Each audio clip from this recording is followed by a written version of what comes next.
Kissaring exposé pour la première fois en Afrique, un pari fou. Un pari que vous avez su relever, Marie-Cécile Zinsou, il y a 5 ans.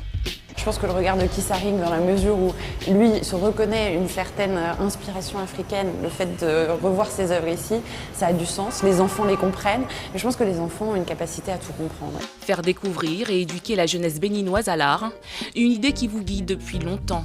Votre mère, professeure d'histoire de l'art, vous y amène naturellement. Votre père, Lionel Zinsou, ancien Premier ministre et économiste, alimente lui votre imaginaire en vous parlant du Bénin, son pays d'origine. Un pays qu'il a fui avec sa famille pour des raisons politiques. À 19 ans, alors que vous êtes encore étudiante en histoire de l'art, vous quittez la France pour le Bénin et vous vous y installez. 2 ans plus tard, avec l'aide financière de votre père, vous créez la fondation Zinsou, un espace d'exposition pour ouvrir et montrer l'art africain à tous. Le but réel de la fondation, c'est vraiment de partager cette culture, de faire vivre cette culture, de l'offrir aux gens.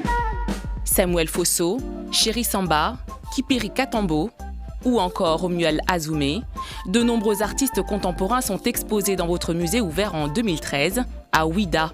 Vous faites venir les trésors du roi Béhanzin, encore une fois, pour les faire découvrir aux Africains. Aujourd'hui, on a envie de le présenter comme le héros, comme quelqu'un de fédérateur qui peut être vraiment un exemple de courage et de résistance pour l'ensemble du Bénin. Mais votre engagement ne s'arrête pas là.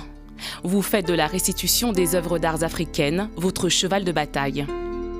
Et quand, en septembre dernier, le Bénin a annoncé vouloir organiser en janvier 2022 une exposition à Paris, qui aurait retardé la restitution des œuvres au pays, on a senti chez vous comme une irritation.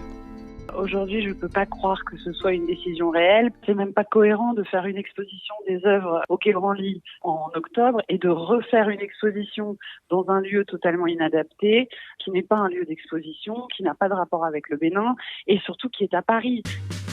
Marie-Cécile Zinsou, 26 œuvres béninoises seront bientôt de retour au pays. Et comme vous le dites souvent, à l'ère de la mondialisation, c'est dans l'ordre des choses. Tout le monde a le droit à son histoire et à son art.